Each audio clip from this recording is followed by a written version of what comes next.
Bagi agama Yahudi yang disalib adalah Nabi Isa, karena telah menyebarkan kesesatan. Bagi agama Kristen yang disalib adalah Nabi Isa dalam rangka menebus dosa semua manusia.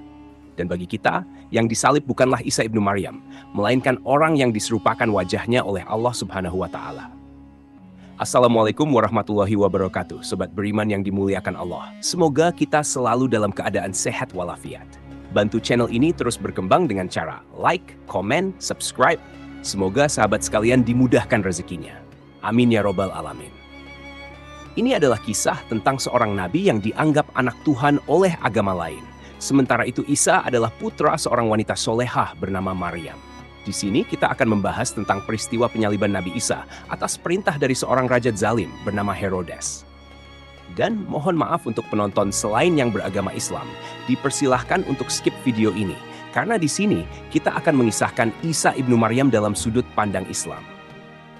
Nabi Isa alaihissalam lahir di Bethlehem, Palestina.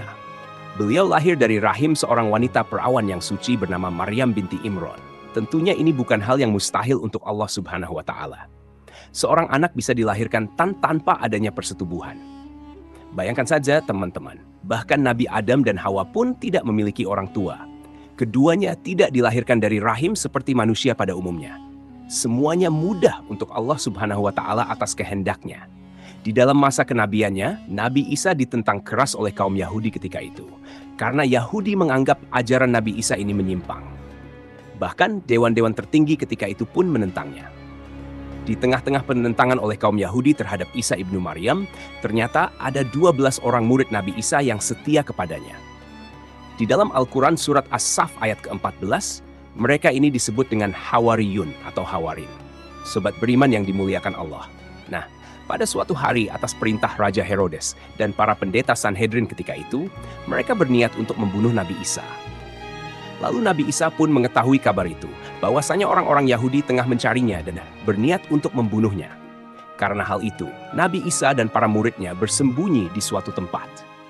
Lalu salah seorang murid Isa yang bernama Yudas Iskariot suatu hari pergi menghadap Raja Herodes. Yudas hendak menukar Isa dengan sejumlah uang 30 sekel. Dikisahkan bahwasanya Yudas ini menawarkan kepada sang raja, kalau dia mau tahu di mana Isa bersembunyi, Yudas akan memberitahukan, asalkan sang raja mau memberinya sejumlah uang.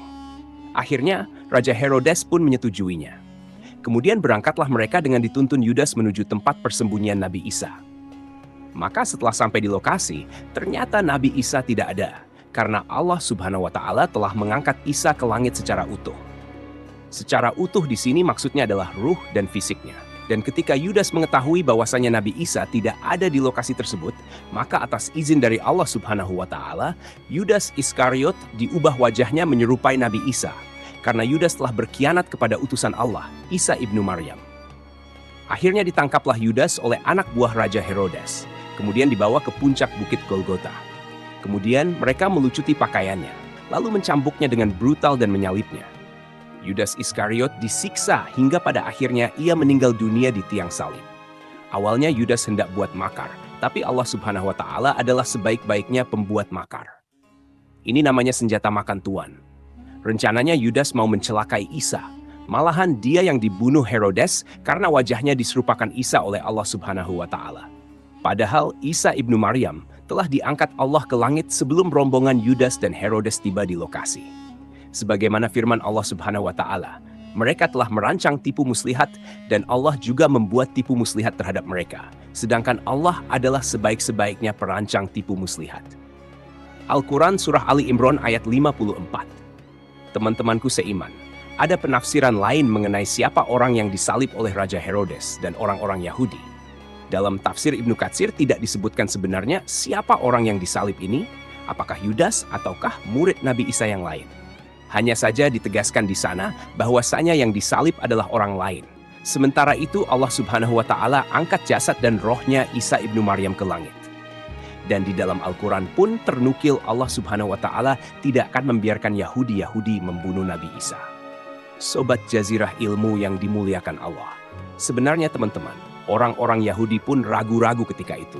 Apakah benar yang mereka salib itu adalah Isa ibnu Maryam?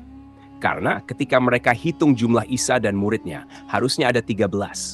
Tapi ketika mereka hitung jumlahnya, hanya 12 orang saja. Dan keraguan-raguan mereka ini tercantum di dalam Al-Quran. Allah berfirman, sesungguhnya orang-orang yang berselisih paham tentang pembunuhan Isa benar-benar dalam keraguan-raguan tentang yang dibunuh itu. Mereka tidak mempunyai keyakinan tentang siapa yang dibunuh itu, kecuali mengikuti prasangka belaka. Mereka tidak pula yakin bahwa yang mereka bunuh itu adalah Nabi Isa, tetapi yang sebenarnya Allah telah mengangkat Isa kepadanya. Dan adalah Allah Maha Perkasa lagi Maha Bijaksana. Tidak ada seorang pun dari ahli kitab kecuali akan beriman kepada Isa sebelum kematiannya. Dan di akhir kiamat nanti, Isa itu akan menjadi saksi terhadap mereka. Al-Quran Surat An-Nisa ayat ke-157 sampai 159. Hingga kini, Nabi Allah Isa masih hidup dan tengah berada di atas langit sana. Kita sebagai umat muslim wajib mempercayai bahwasanya Isa ibnu Maryam tidak pernah mati di tiang salib. Dan ketika dunia tengah berada dalam fase-fase kiamat, Allah Subhanahu wa Ta'ala turunkan Nabi Isa di menara putih sebelah timur kota Damaskus dengan memakai 2 potong baju yang dicelup zafaron dan wars, dengan meletakkan kedua tangan-tangannya di atas sayap-sayap 2 malaikat. Jika dia menundukkan kepalanya akan menetes, jika dia mengangkatnya turunlah air seperti mutiara. Maka tidak ada seorang kafir pun yang mencium aroma napasnya, kecuali dia orang kafir itu pasti mati. Dan napasnya Nabi Isa tercium dari jarak sejauh pandangannya. Isa mencari Dajjal hingga menemuinya di pintu Lut lalu membunuhnya. Setelah itu, Isa ibnu Maryam mendatangi suatu kaum yang dijaga oleh Allah dari Dajjal. Ia mengusap wajah-wajah mereka dan menceritakan tingkatan-tingkatan mereka di surga. Ibnu Katsir dalam kitabnya Kisah Sul Anbiya menuturkan Nabi Isa alaihi salam akan turun di sebuah menara berwarna putih yang terletak di kota Damaskus. Ketika itu beliau akan mendirikan salat subuh. Imam Mahdi yang saat itu menjadi pemimpin kaum muslimin akan berkata kepadanya, "Majulah wahai Ruhullah, jadilah imam." Akan tetapi Nabi Isa menjawab, "Tidak. Di antara kalian ada pemimpin-pemimpin yang telah dimuliakan oleh Allah dalam umat ini."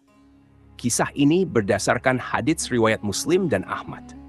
Hal itu mengisyaratkan Nabi Isa alaihissalam saat itu bukanlah sebagai nabi, sebab Rasulullah Muhammad SAW adalah nabi dan rasul yang terakhir.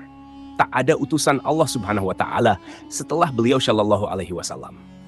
Adapun Nabi Isa alaihissalam akan tampil di tengah kaum muslimin waktu itu juga sebagai pengikut risalah Muhammad SAW. Syariat yang akan dipakainya ialah berdasarkan Al-Quran dan Sunnah. Wallahu alam bisawab. Jadi itulah kisah Nabiullah Isa dalam sudut pandang Islam. Semoga kisah ini bermanfaat. Lebih dan kurangnya mohon dimaafkan. Yang benar datangnya dari Allah Subhanahu wa Ta'ala, hilaf ataupun keliru itu datangnya dari saya pribadi sebagai manusia biasa. Sampai ketemu di kisah-kisah seru yang penuh makna selanjutnya. Saya akhiri. Wassalamualaikum warahmatullahi wabarakatuh.